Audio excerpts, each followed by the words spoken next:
لا حول ولا قوة إلا بالله العلي العظيم من الشيطان اللعين الرجيم بسم الله الرحمن الرحيم الحمد لله الذي جعلنا من المتوسطين بولاية أمير المؤمنين علي بن أبي طالب صلى الله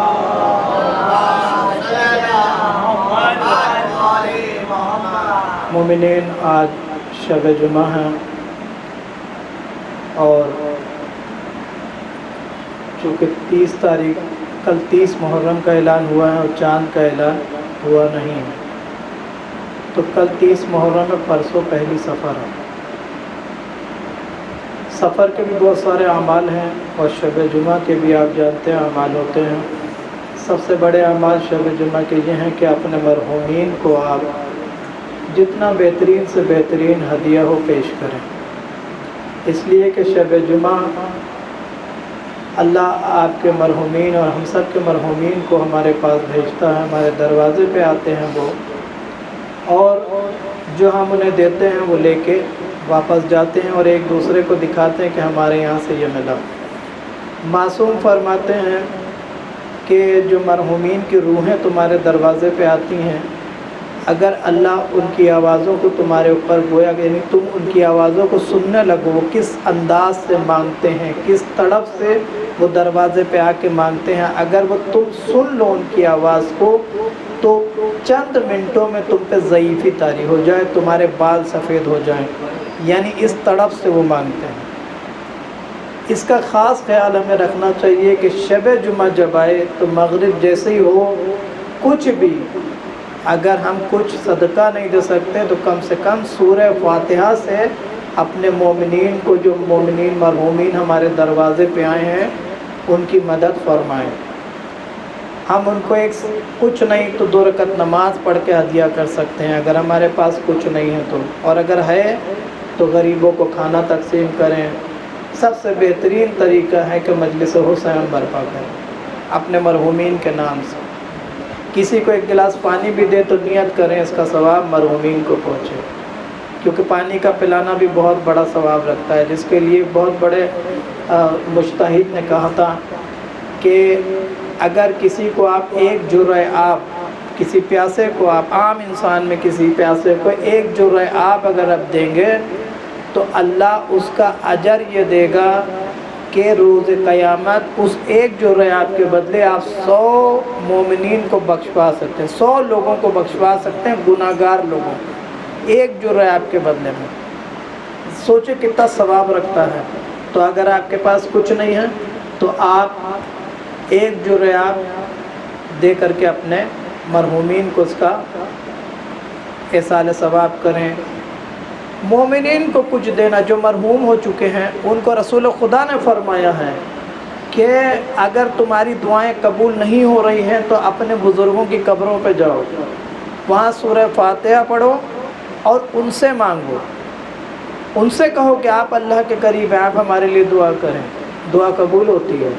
اپنے والدین کی قبروں میں جاؤ، ان کی قبروں میں جا کر کے پانی ڈالو۔ یہ پانی ڈالنے کا رواج کیوں ہے؟ امام جعفر صادق ارشاد فرماتے ہیں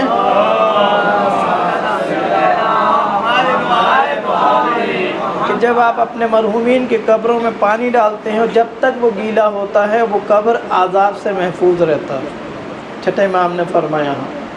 تو حکم ہے کہ جا کر کے اپنے مرحومین کی قبروں پہ پانی ڈالو، ان کی قبروں پہ فاتحہ پڑھو، ان سے کہو کہ میں پریشان ہوں، آپ دعا کریں۔ تو وہ مرحومین دعا کرتے ہیں۔ رسول خدا کے پاس ایک آدمی آیا، اس نے کہا یا رسول اللہ بہت پریشان ہوں، میرے لیے دعا کریں۔ رسول نے فرمایا کیا تیری ماں تجھ سے ناراض تھی؟ اس نے کہا ہاں۔ کہا میں تیرے لیے دعا نہیں کر سکتا۔ سوچے زمانے کا رسول ہے، کیا کہہ کے بھگا رہے ہیں، جاؤ یہاں سے۔ کیوں؟ میں تیرے لیے دعا نہیں کر سکتا کیونکہ تیری ماں تجھ سے ناراض تھی۔ کہا یا رسول اللہ زندہ نہیں ہے، کیا کروں؟ فرمایا جا کے اس کی قبر پہ توبہ کر اور معافی مانگ، وہ تجھے معاف کر دے گی، چونکہ ماں ہے، معاف کر دے گی۔ تو ہمیں چاہیے پہلی بات تو یہ کہ زندہ ماں باپ کا احترام کریں، ماں باپ کو جھڑکیں نہیں، اس لیے جھڑکنا اتنا بڑا گناہ ہے کہ اللہ کے غیظ و غضب کا شکار ہو جاتا ہے بندہ۔ ماں باپ کو جھڑکنا یعنی اگر یوں آنکھ نکال کے ماں باپ کو دیکھا تو اللہ کا غیظ و غضب کا شکار ہوتا ہے بندہ، پھر چاہے تو اس بندے کے پاس سونے کا پہاڑ ہو وہ مٹی ہو جائے گا، اس کے فائدے نہیں پہنچیں گے۔ اس لیے ماں باپ کا احترام کیجیے جب تک زندہ ہیں، اگر مر گئے ہیں تو ان کی قبروں پہ جا کے فاتحہ پڑھیں، ان کے لیے دعا کریں، یہ سب سے بہترین ہے۔ اس کے اعمال یہ ہیں کہ آج رات جو ہوتا ہے شب جمعہ، اس میں بہترین ہے کہ 2 رکعت زیارت امام حسین پڑھ کے مولا کو ہدیہ کریں، ابا عبداللہ کو، ان سے دعا توسل دعا مانگیں، اور زیادہ تو ہو سکے تو زیارت وارثہ پڑھیں، زیارت عاشورہ پڑھیں، تسبیح پڑھ لیں۔ مشکل سے مشکل آدھا گھنٹہ آپ کو لگے گا اور سارا کام ہو جائے گا۔ اس سے یہ ہوگا کہ آپ اپنے وقت کے امام کو خوش کر پائیں گے، اس لیے کہ آج کی شب وہ شب اور کل کا دن کہ ہمارے جو فائل ہیں وہ امام کے سامنے حاضر ہوتے ہیں، تو اس سے بہتر کہ فائل ان کے پاس حاضر ہوں، فوراً یہ کام کر کے اپنے آپ کو ہم بچا لیں کہ کہیں امام کے غیظ و غضب کا شکار نہ بن جائیں۔ اس لیے کہ امام کے بھی غیظ و غضب کا شکار ہونا مصیبت کو دعوت دینے کے برابر ہے۔ ہم وہ لوگ ہیں کہ جس کا وارث پردے غیب میں ہے، اور ایسا نہیں ہے کہ وہ ہم سے بس ہیں امام ہیں، ایسا نہیں ہے، ہر وقت ہر سیکنڈ ان کی نظر ہمارے اوپر رہتی ہے، ہم ادھر ادھر ہو جائیں ان کی نظر ادھر ادھر نہیں ہوتی، تو اس کا خاص خیال رکھیں اور شب جمعہ کا احترام کریں۔ کہیں مجلس و ماتم ہو اس کا بھی احترام کریں، اس میں آئے جائیں، اسے ہوا میں نہ لیں، اس لیے کہ دنیا اب زیادہ دن تک رہنے والی نہیں ہے۔ سوچ لیں، سائنس نے بھی کہہ دیا ہے، بزرگ علماء نے بھی کہہ دیا ہے کہ اب دنیا زیادہ دن تک رہنے والی نہیں ہے، کہیں سیلاب سے دنیا ختم ہوگی یا نابود ہوگی، کیونکہ امام کا وقت بہت قریب ہے امام کے آنے کا۔ اللہ کرے جلد سے جلد آ جائے اور ہم لوگ اپنے آنکھوں سے جناب زہرا کے چاند کو دیکھیں، یہ سوچنے کہ بہت قریب ہے امام کا آنا، بہت قریب سے سمجھ لیں، بہت قریب ہے، اور یہ دنیا فنا ہونے والی ہے، اور ہمیں بخشائش کا بس ایک ذریعہ ہے، وہ ہے فرش عذاب۔ اگر نوح کی کشتی والا حساب کتاب ہے، عذاب آیا تھا پانی کا، جو اس کی کشتی میں تھے وہ بچ گئے، تو یہ فرش عذاب جو ہے یہ حسین کے، یہ نجات، امام حسین نجات کی کشتی ہے، تو یہی ہے وہ، اس میں آئیں گے تو بچیں گے، اس سے بھاگیں گے تو ڈوب جائیں گے، موت آ جائے گی اور فنا فی اللہ ہو جائیں گے۔ تو جہاں تک ہو سکے اس کا خیال رکھیں، اور جہاں بھی مجلس و ماتم ہوا تھوڑی دیر کے لیے آ جائیں، جیسے ہم بخرادی ادھر ادھر کرتے رہتے ہیں، اس کو چھوڑ دیں کہ نہیں امام حسین کی مجلس میں جا رہے ہیں، تو یقین کریں اس کا اتنا ثواب ہے کہ علماء اس کا ثواب لکھنے سے قاصر ہیں، فرشتے نہیں لکھ سکتے تو علماء کیا لکھیں گے، تو اس میں آیا کریں اور خیال رکھا کریں۔ زندگی اب وہ نہیں رہے گی یہ کہ ارے ابھی تو بہت باقی، نہیں، زندگی اب ملیا میٹ ہونے والی، اس کو سنوارنے کا ایک ہی ذریعہ ہے، فرش عزا پہ آئیں اور جو ہمارے معصوم ہمارے ائمہ نے کہا اس پہ عمل کریں۔ صلوات پڑھے بر محمد وآل محمد۔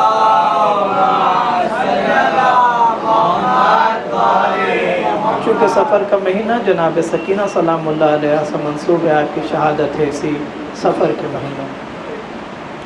آج ہم لوگ بیت العزم میں بیٹھے ہیں، رات کے 12 بج گئے، اور اتنی رات کو کوئی کسی کو اتنی رات کو آ کر کے پرسہ نہیں دیتا، دنیا کا کوئی اپنا عزیز بھی ہو تو اتنی رات تک نہیں بیٹھتا۔ خدا کی قسم اتنی رات کو آپ آ کر کے اس فرش عزا پہ بیٹھے ہیں، یہ وقت ہوتا ہے کہ جب بندہ آرام کرتا ہے، لیکن آپ کا یہاں آنا یہ جناب زینب کے دل کو سکون دیتا ہے۔ حضرت آیت اللہ العظمیٰ وحید خراسانی ارشاد فرماتے ہیں، سرکار نے ارشاد فرمایا کہ اے مومنو، یہ جو تم آتے ہو نا مجلس میں، یہ کسی اور کو نہیں، یہ جناب زینب کے دل کو سکون دیتے ہو، اس سے بی بی زینب کے دل کو سکون ملتا ہے، اس سے جناب زہرا کے دل کو سکون ملتا ہے۔ ایک 4 سال کی بچی، میں تمہارے سامنے مثال دوں کہ شبلو کا جو چھوٹا بیٹا ہے میرے خیال سے وہ بھی 4 سال سے زیادہ کا ہے۔ اب ذرا سوچو اس بچے کو، غازی کو، غازی سے بھی چھوٹے بچے کو اگر تمہارے سامنے کوئی تھپڑ مار دے تو تم چیخ مار دیتے ہو، غازی کو ہی اگر کوئی تھپڑ مارنے کو آگے بڑھے تو تم میں سے کوئی بھی ہو وہ فوراً آگے بڑھ جاتا، کیا ہوا، کیوں ہاتھ اٹھایا اس پہ، مارا نہیں ہے، ہاتھ کیوں اٹھایا اس پہ؟ سامنے والا کہتا ہے یہ بدماشی یہ کیا تھا اس نے، تم پلٹ کے کہتے ہو بچہ ہے، اس پہ ہاتھ اٹھانے کی کیا ضرورت ہے؟ تمہارا بچہ نہیں ہے شبلو کا، لیکن تمہارے دل کے قریب ہے، تم فوراً آگے بڑھ جاتے ہو۔ کربلا سے لے کے شام تک جس بچی کو رسی کے ساتھ کھینچا گیا تھا نا، وہ 4 سال کی تھی۔ 4 سال کے بچے کو گلے میں رسی باندھ کے کھینچنا، ایک کانٹا آتا ہے گول سا ہوتا ہے، اس میں یہ عراق میں ہوتا ہے، گول سا ہوتا ہے، اس میں کئی کانٹے ہوتے ہیں، بڑا مضبوط ہوتا ہے وہ، اس کانٹے پہ کھینچ کے چلانا اور کانٹے کے ساتھ چلنا۔ کبھی اللہ تمہیں نصیب کرے شام جانا، تم شام سے کربلا کا سفر جب کرو گے نا، میں نے شام سے کربلا کا سفر کیا تھا بس میں، بس جو تھی وہ 110 یا 120 کے سپیڈ سے چل رہی تھی، اور ہم لوگ 24 گھنٹے میں پہنچے تھے نجف اشرف، کربلا بھی نہیں پہنچے تھے، نجف پہنچے تھے 24 گھنٹے میں۔ ذرا سوچو کتنی تیز اس حرامزادہ شمر نے دوڑایا تھا ان بیبیوں کو، کہ تاریخ نے کہیں پہ عراق میں مجھے ایک عالم تبریز اس نے کہا تھا، شاہد بھائی اس پہ کوئی یقین نہیں کرتا، ہم لوگ بیان نہیں کرتے۔ میں نے کہا کیا؟ شمر نے کربلا سے شام تک 9 گھنٹے میں بیبیوں کو پہنچایا تھا۔ ذرا سوچو کہ کس طرح سے کھینچا ہوگا رسی باندھ کر کے 4 سال کی معصومہ کو۔ جب یزید کے دربار میں سارے لوگ آئے نا، سکینہ آ کے خاموشی سے بیٹھ گئی۔ اس نے کہا یہ بچی کون ہے؟ شمر نے کہا یہ وہی بچی ہے جسے حسین کے سینے کے بغیر چین نہیں آتی تھی۔ اس نے کہا اسے آگے لاؤ۔ رسی سکینہ کے گلے میں بندھی تھی، اسے کھینچ کر کے آگے لایا گیا۔ جیسے ہی آگے لایا اس نے کہا تو کون ہے؟ سکینہ نے اپنے لبوں کو ہلایا۔ اس نے پھر سے پوچھا تو کون ہے؟ سکینہ نے پھر لبوں کو ہلایا۔ یزید نے شمر کی طرف دیکھ کے کہا دیکھو یہ کیسے توہین کر رہی ہے، میں اس سے پوچھتا ہوں تو کون ہے، یہ جواب نہیں دیتی۔ شمر نے تازیانہ لہرایا، جناب سجاد نے کہا اسے مارنا نہیں، کہا یہ جواب نہیں دیتی، کہا 4 سال کی بچی ہے، یہ جواب دے رہی ہے لیکن اس کے گلے میں جو رسی ہے وہ اتنے کس کے باندھا، اس کی آواز نکل نہیں رہی ہے۔ شمر نے چاہا کہ آگے بڑھ کے کھولوں، سجاد نے کہا نہیں تو نہیں چھونا، یہ سید زادی ہے۔ سجاد نے بڑھ کر کے سکینہ کے گلے کی رسی کھولی۔ یزید کہتا ہے تو کون ہے؟ سکینہ کہتی مجھے سکینہ بنت الحسین کہتے ہیں، یہ سمجھ لے میں حسین کی یتیمہ ہوں۔ یزید نے کہا تو وہی ہے نا کہ جو حسین کے سینے پہ سوتی تھی، حسین کو تیرے بغیر قرار نہیں آتا تھا، تجھے حسین کے بغیر قرار نہیں آتا تھا۔ بی بی نے کہا ہاں یزید میرے بغیر میرا بابا سو نہیں پاتا تھا۔ کہا سکینہ اور کیا کیا کرتا تھا؟ کہتی ایک دفعہ مدینے کا واقعہ ہے، میرا بابا تھوڑے دن بعد آیا، میں دوڑ کر کے اپنے بابا کے سینے سے جا لگی، میری آنکھیں لال تھی، بابا نے میری طرف دیکھ کے پوچھا بیٹا یہ آنکھیں لال کیوں ہیں؟ میں نے کچھ نہیں کہا، میری ماں نے جواب کیا والی و وارث جب سے آپ گئے سکینہ سوئی نہیں ہے، بس میرے بابا نے مجھے اکبر کے حوالے کر کے کہا سکینہ اب جو سکون میرے سینے پہ آتا تھا نا وہ اکبر کے سینے پہ بھی آئے گا، لیکن کیا کروں میرا اکبر بھی مارا گیا۔ کہا اس کے بعد کیا ہوا؟ کہا جب بھی میرا بابا آتا تھا مجھے کھجورے بھر بھر مٹھی دیتا تھا، میں کھجورے کھاتے تھے اپنے بابا کے آغوش میں بیٹھ کے۔ اتنا سن کر کے یزید کہتا ہے سکینہ اگر ابھی وہ کھجورے میں تمہیں دوں تو تم کھائے گی؟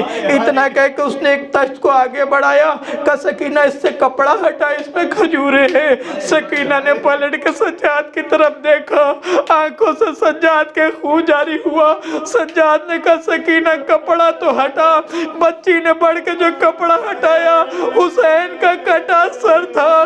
سکینہ دیکھ کر کے ہونٹ پہ ہونٹ رکھے کہتی ہے بابا بابا آپ تو ایسا سلوک نہیں کرتے تھے یتیموں کے ساتھ، بابا انہوں نے میرے ساتھ کیسا سلوک کیا، بابا میرے رخساروں کو دیکھو، بابا میرے رخساروں سے بھی خون بہتا ہے، بابا میرے ہونٹ بھی سوکھ گئے، بابا بابا مجھے پورے راستے سجاد کا چہرہ دکھائی نہیں دیا، میں اپنے سجاد کے چہروں کو ٹٹول کے پہچانتی تھی، بابا شمر نے اتنے تماچے مارے میری بینائی چلی گئی، بابا بابا تیری سکینہ یتیم ہو گئی۔